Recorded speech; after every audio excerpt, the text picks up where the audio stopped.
nós já falamos sobre o como a eleição americana vai impactar tudo isso aí, né? Como é que tá lá o cenário? Como é que você tá acompanhando, né? Tá se aproximando, nós vivemos um momento, vamos dizer, já estamos num terceiro momento, eu vou te explicar a minha leitura, né? O primeiro momento, o Trump tá eleito com facilidade, o Biden não tem condições, né? Tá senil, não tem condições, o Biden já era. Aí teve aquele debate, né? Onde isso ficou comprovado, né? Então todo mundo dava como certa a vitória do Trump. Isso. Depois ele renuncia à disputa e a sua vice assume, né? Então indica, né? A Kamala Harris. E aí tem o atentado, né? Tem um momento também do atentado Trump, né? Naquele momento do atentado Trump, acho que... Não foi antes do Biden. Foi antes do Biden desistir. Beleza, é que eu passei por ele. Mas... nesse segundo momento, que é o momento onde o Biden sai da disputa, o Trump, ele apresenta nas pesquisas e nas casas de aposta como perdendo, né? Logo assim que entra a Kamala Harris, ela já começa a disputa empatada e depois ela aparece num destaque. Então, o terceiro momento é o momento que nós estamos vivendo agora, onde o Trump já volta a ser o favorito, né? Faça aí a sua análise, né, e o panorama do que se projeta hoje para a eleição americana. Não, acho que você resumiu muito bem, ou seja, o Trump vinha numa trajetória de ganhar com facilidade do Biden. Em determinado momento, os próprios democratas viram que, devido àquele debate que foi trágico, né, e também ao atentar contra o Trump, eles falaram, não, pô, o Biden não vai dar conta, né? Tiraram o Biden ali de forma até bastante indelicada, vamos dizer assim, né? Biden foi forçado a renunciar. Todo mundo viu que o Biden não queria renunciar, ele queria competir, mas meio que forçaram ele ali, né? E quando a Kamala Harris assumiu, ela tinha uma vantagem, né? Que ela justamente era uma figura nova, né? Uma pessoa... Um problema que o Biden enfrenta é justamente que poucos americanos gostaram do governo Biden. Então o Biden entra com esse peso, ele estava com esse peso do pessoal não ter gostado do governo dele. A Kamala Harris, bem ou mal, não é a presidente atual, é a vice, né? Pois esse é o problema, né? Então os democratas tiveram um ganho ali. Além disso, tem que lembrar que todo agosto, mês de agosto, costuma ser bom para os democratas, porque é o mês em que os democratas fazem a convenção deles. Então tem muita notícia na mídia falando sobre o candidato democrata. Então, se você olhar todas as eleições americanas, em agosto o candidato democrata ele dá uma melhorada, ele sobe um pouquinho, né? E foi isso que a Kamala Harris teve. Ela chegou a ficar na frente do Trump, coisa e tal. Mas agora a gente vê uma reversão dessa coisa. De fato, uma acomodação, o Trump mostrando mais uma vez muita resiliência, ele foi bem no debate com a Kamala Harris. Não foi tão bem quanto as pessoas esperavam. Muita gente esperava que o Trump fosse melhor com a Kamala Harris, mas ficou uma coisa, um empate meio empatado ali. Ninguém ganhou aquele debate com a Kamala Harris, né? Então, no final das contas, o Trump tem mostrado recuperação, já está na frente até nas casas de aposta e em vários estados-chave, uma coisa muito importante. Um ponto que chamou muita atenção do pessoal foi o debate entre os vices, né? Lá nos Estados Unidos eles fazem isso, debate dos vices, né? E o Tim Walz, que é o vice da Kamala Harris, foi muito mal no debate, falou um monte de besteira, o cara realmente... em determinado momento ele chegou a falar que era amigo de alguns atiradores escolares. Uma coisa que, caramba, como assim? Estavam discutindo tiroteios em escola e coisa e tal. Ele falou, não, eu já sou amigo, inclusive, de alguns atiradores escolares e coisa e tal. Ok, ele quis dizer alguma outra coisa que ninguém entendeu. E o destaque dele seria pra quê? Eu vou evitar porque os caras são meus amigos? Eu não sei o que ele quis dizer. Primeiro que porque ele é amigo de algum atirador. Que história é essa, né? Pô, como é que pode um vice-presidente falar uma coisa dessa? Pegou muito mal, ele foi muito mal no debate. Inclusive, em termos de linguagem corporal. Por exemplo, o vice do Trump, ele em determinado momento começou a criticar a Kamala Harris, e o Tim Walz ficava assim no debate, meio que concordando com o cara com a cabeça, né? Nervoso. Não era isso, ele devia estar nervoso, exatamente, mas a impressão que dá para quem está vendo a coisa é que ele estava concordando, como assim, né? Enfim, ele foi muito mal no debate. O debate entre o Trump e a Kamala Harris não teve um ganhador, ficou 0-0, mas no debate dos vices, o vice do Trump realmente destruiu o vice da Kamala Harris. Isso pode ter tido alguma mudança também. Um outro efeito que está ajudando o Trump nesse momento, além da guerra de Israel, né, como eu falei para vocês, a guerra de Israel sempre prejudica os democratas, então a guerra no Oriente Médio sempre prejudica os democratas. Mas teve um outro fator também, que foi o furacão Helene, que passou ali pela Carolina do Norte e deixou uma devastação muito grande, muitas pessoas perderam propriedade, perderam a vida também, muito triste a situação. E mais uma vez ficou o governo Biden, que lógico, o Trump está lembrando que é o governo Biden e Harris, né? A Kamala Harris faz parte do governo também, se mostrou incapaz de evitar a tragédia ali na Carolina do Norte, né? E agora parece que tem um outro furacão que está se dirigindo para a Flórida também. Estava todo mundo preocupado, deve chegar na Flórida esses dias agora, e corre o risco também de gerar mais más notícias para o pessoal dos democratas, né? Vamos ver. Eu acho que o Trump tem uma chance muito grande de ganhar. Agora, eleição é eleição, né? A gente só vai saber no dia mesmo. Mais notícia para os democratas e para mim, né? Que eu tava com passagem para amanhã de manhã e fui impactado aí por esse... É mesmo? Você ia para Flórida, para Tampa? Ia amanhã. Putz. Não vou mais, né? Mas é o seguinte, mesmo. Cara, vamos lá. Mundo em guerra no governo Biden, né? Essa questão da Carolina do Norte. Ela é vice do Biden. E como é que se apresenta tão bem nas pesquisas, né?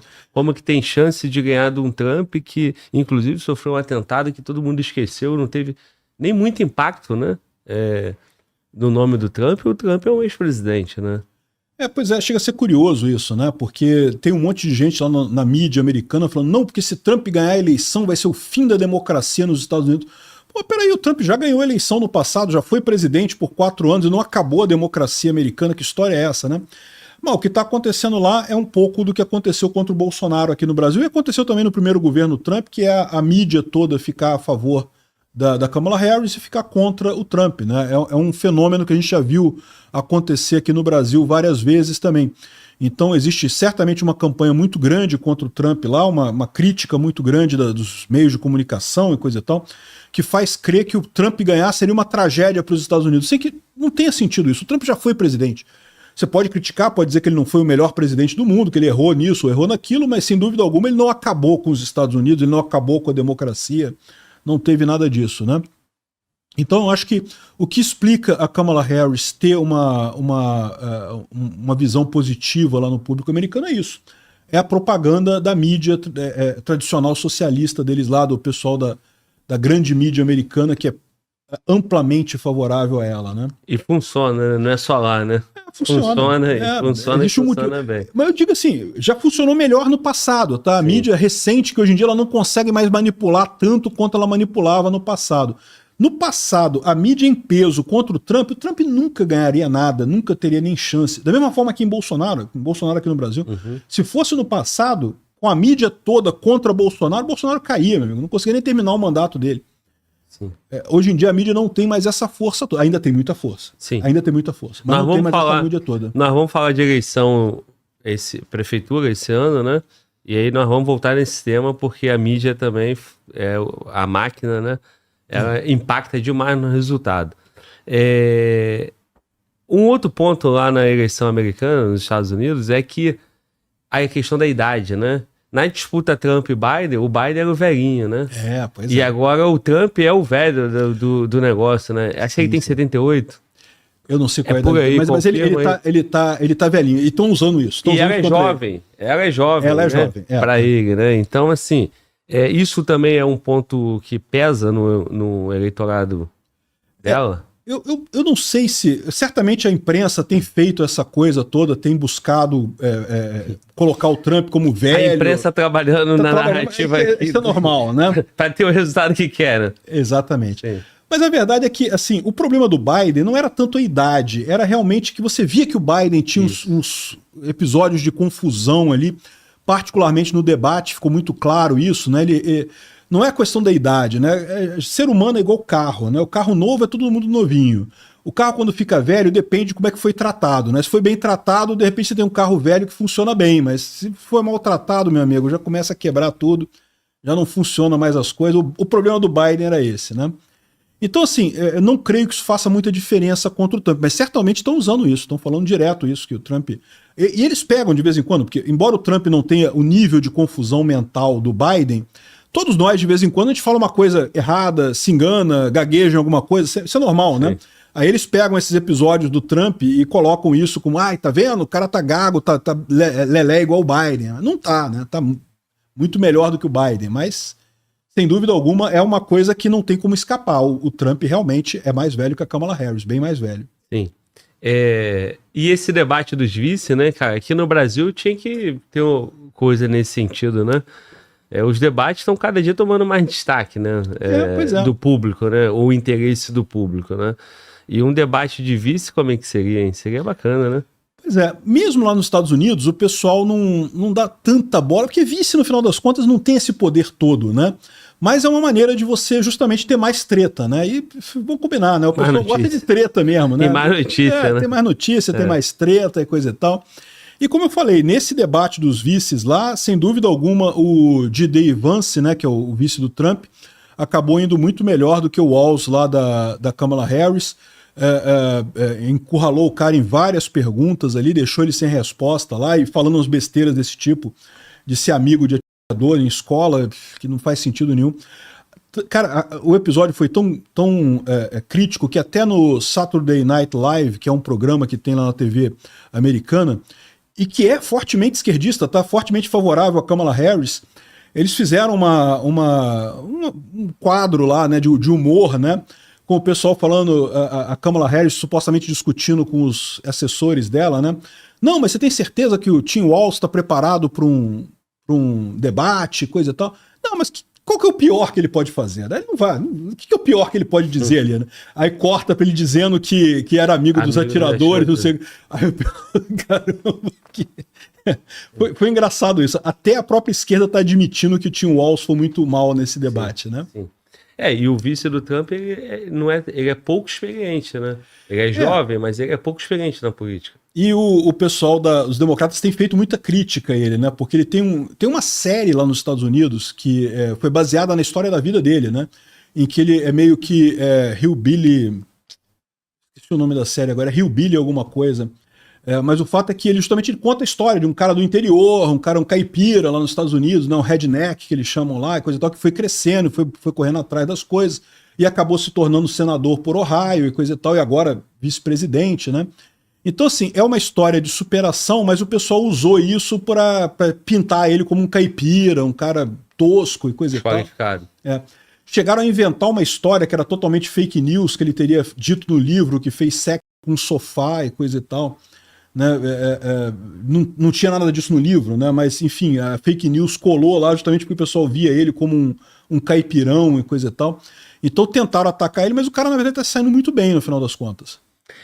A questão do debate do vice, né? Porque a gente vota na chapa, né? Vota na chapa. Você vota na chapa. E no caso de um candidato, né, com uma idade avançada, como é o Trump, é importante saber quem está ali do lado dele, né? A chance, né, desse vice assumir, ela existe. Né, de uma forma muito mais...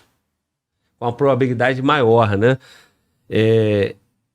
Aí, pensando em campanha aqui no Brasil, né? 2024 é ano de campanha municipal. Uhum. Quantos candidatos a vice, né, junto na mesma chapa, vão assumir a prefeitura em 2026, né? Porque, de repente, o prefeito vai virar governador, ou o prefeito vai para um cargo de senador. E ninguém nem discute os vices. Ninguém falou nada. Nem sabe quem é vice de quem aí. A verdade é essa, né? Realmente impressionante isso. É um ponto que o brasileiro deveria prestar mais atenção nos vices, né?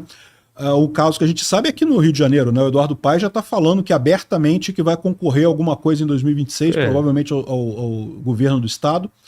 E já botou um vice já preparado para assumir a prefeitura. E quem é que sabe do vice do Eduardo? Quem sabe? Nem sabe quem é o cara. Exatamente. Eu vi uma matéria sobre o vice do Eduardo Paes, e é um vice, assim, bem montado e preparado pelo Eduardo Paes ali. É um cara muito novo.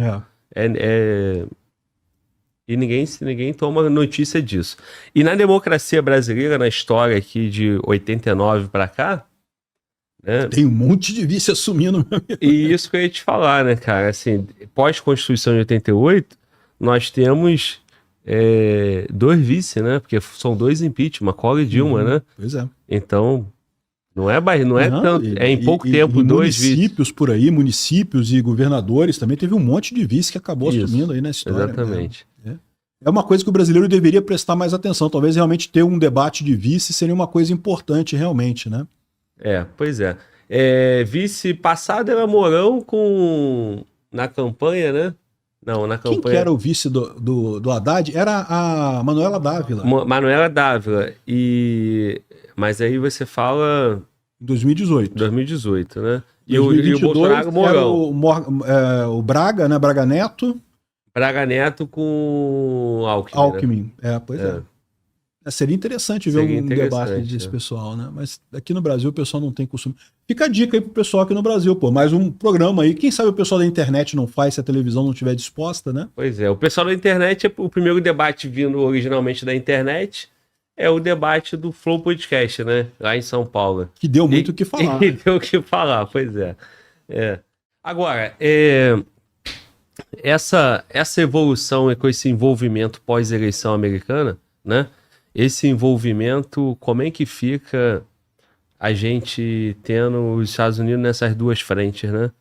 E aquelas tensões, esse assunto é um assunto batido, mas numa evolução ali no Oriente Médio, a China está assistindo de camarote?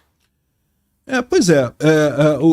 Eu acredito que os Estados Unidos têm capacidade de lidar com... A própria doutrina militar americana fala para lutar duas guerras grandes ao mesmo tempo, né? Então, em tese, os Estados Unidos poderia ter a guerra na Ucrânia, a guerra de Israel e mais uma guerra no Oriente, no Extremo Oriente, né? Lá na China, né? Então, possível se vai acontecer, eu não sei, tá? Existe sempre uma questão muito grande da China brigar com os Estados Unidos, né? E eu não sei se a China pode se dar esse luxo pelo aspecto econômico, né? Então, isso que eu penso sempre, a China ainda é muito dependente economicamente dos Estados Unidos. A China tem uma economia muito forte, mas justamente porque vende muito para os Estados Unidos, é muito integrada com os Estados Unidos. Então, se as sanções doeram na Rússia, na China doeria muito mais. A China teria muito mais a perder entrando em guerra com os Estados Unidos. E, por outro lado, eu acho que a China tem a expectativa de resolver a questão de Taiwan politicamente, tá? E tem essa chance realmente, tá? Porque na última eleição, o partido pró-China em Taiwan ficou em segundo lugar, ficou bem na pesquisa, quase que ganhou a eleição. Ainda ganhou o partido pró-independência de Taiwan, mas a China espera que em algum momento o partido pró-China ganhe em Taiwan e aí faça negociações para incorporação pacífica de Taiwan à China. É isso que a China espera. Eu acho que é um caminho muito mais lógico, muito mais barato, muito mais simples para a China no futuro. E bom para todo mundo, né? Para o mundo inteiro, pro mundo inteiro. Esse cenário onde já tem uma guerra, tem a guerra no Oriente Médio evoluindo, começa Taiwan, seria realmente isso aí evolui, e assim, todo mundo que analisa, e a gente sabe, né, que tem posições de todos os lados, né?